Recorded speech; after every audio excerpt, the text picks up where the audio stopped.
Welcome back. You're watching 101. We're talking with controversial Saudi Arabian filmmaker Haifaa Mansour. I have to ask about that first film that you did.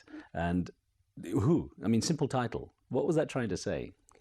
Yeah, I was trying to say that concealing women's identity in Saudi Arabia, wearing this veil, black veil that covers their faces, is just, it's not right. It's even for security's sake, it's alarming and we see now terrorists moving around between cities in Saudi Arabia, disguising as women, and they sometimes get away.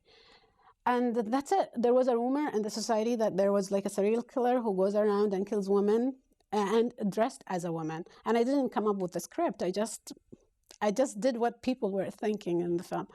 And it went all around the internet and people loved it. I don't know, maybe because it's a little bit violent, maybe. And I think also because it's controversial and it talks about how women are dressed. And whenever in the Arab world you talk about how women are dressed, things become really big. Because people confuse culture and religion to some degree, don't they? Definitely, because face covering in Islam is like a debatable thing. A lot of schools don't say that women don't have to cover their faces. Only some schools that say, maybe even like and the more strict school that say women have to cover their faces. So it's important for women in Saudi Arabia to know that they have the choice. They can, and it's still religiously acceptable that they cannot cover their faces. But because traditions in Saudi Arabia are very strong, sometimes even stronger than religion, women in Saudi Arabia cover their faces.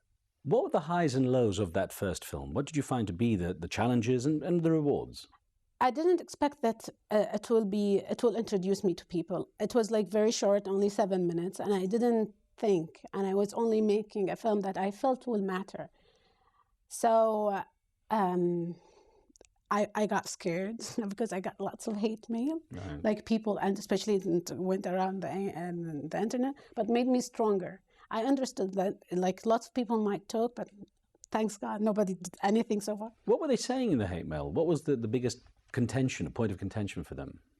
They think that I am like threatening their values. Like I want to destroy the way they live and the way they see is right. And they don't think that I'm just like bringing another voice, because in Saudi we have been like exposed to an extremist traditional like Islamist thought, the Wahhabism, for the past 20 years. And now there is more chances for liberal people to speak up and talk. So then, especially when the film came out in 2003, they weren't really ready for women to say that. Now, things are a lot easier. So now tell me, you've had some hits now, you've made your mark and you're starting to show a particular style, I guess, tackling these issues. Take us through some of the films you've made, The Bitter Journey, for example, the ideas that came behind this. Yeah.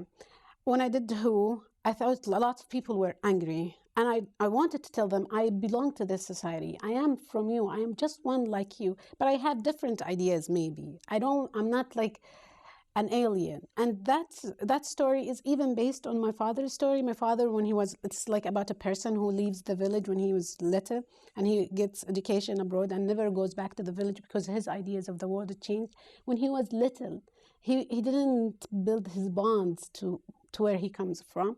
So my father, when he was little, very little, his grandmother sent him to get education.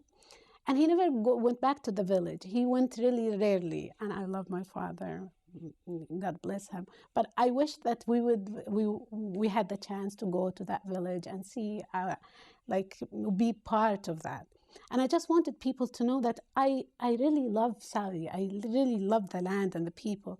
But maybe we should rethink about some of our values that are not based in religion. It's only our traditions that make life difficult. And so then you go on to Women Without Shadows. Mm-hmm.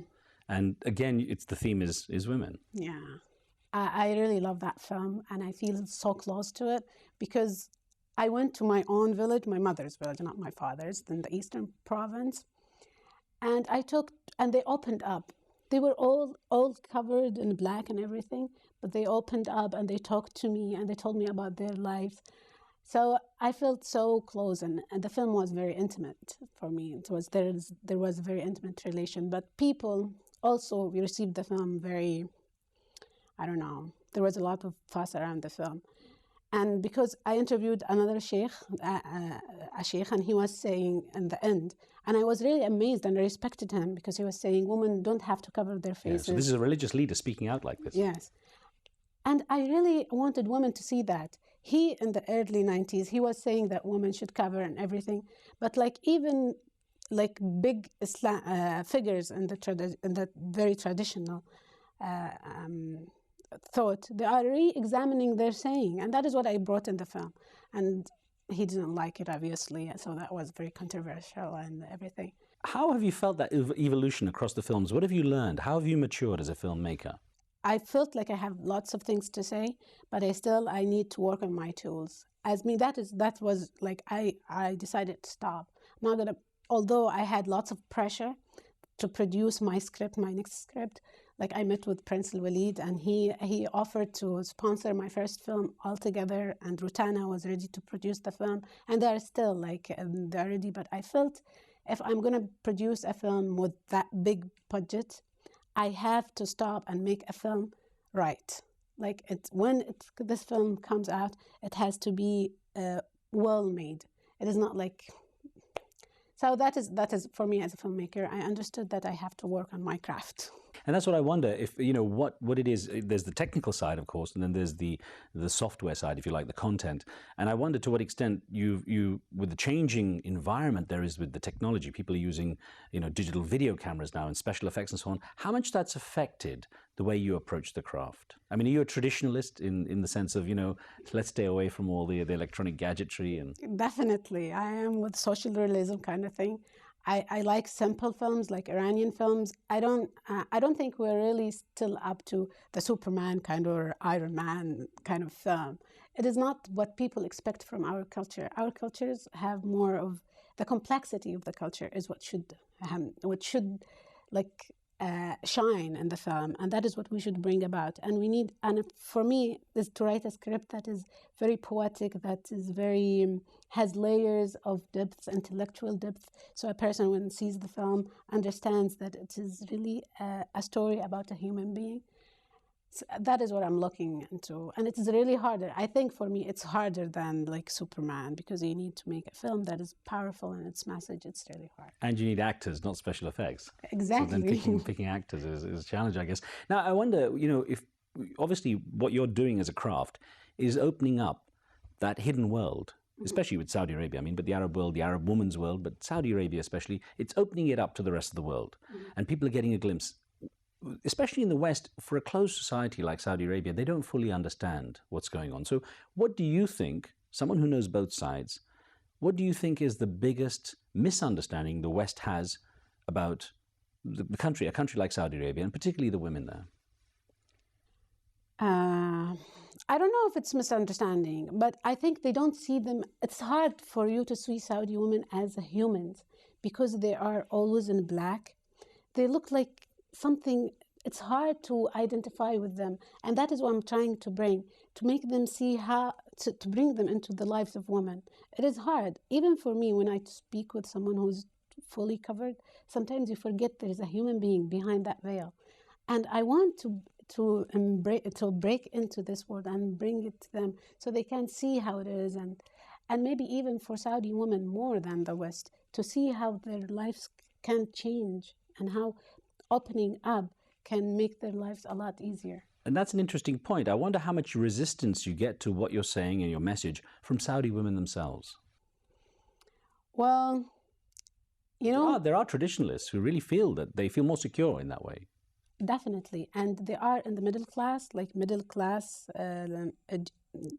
feel, because middle class are where all the values fall into the society, they feel very much threatened. But simple women, like simpler women, they always love the films and they always come and talk to me, and I feel always like I feel for them. I feel like, I don't know, I want to make films about them. So it's different with women when it comes, like, I don't get only one reaction. There are more than one reaction. Well, an important part in a woman's life, you're a mother as well now. How has that changed you? I used to be very much career focused, oriented into reaching goals and very competitive. And now I become a lot softer. I think my priorities changed in life. Not like there's a softer, I see the world differently now. What is it that's left there for you to tackle? What particular issues do you feel you want to go out there and you're burning inside? I mean, putting aside the softness that's come in, what is it that you really want to do with it, the next message, if you like?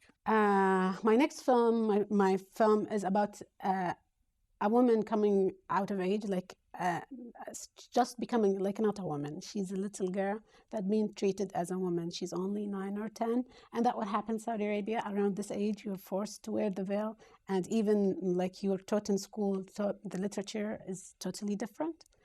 So it is about this girl and how her world changed. She's just a child, and she's been exposed to a world that's way heavier, like a harsh transition, in effect. Yes, definitely. If it comes down to a legacy, I mean, it's still very early days for you, so maybe it's not a fair question, but you've made a mark very early on, and congratulations, for having such an impact.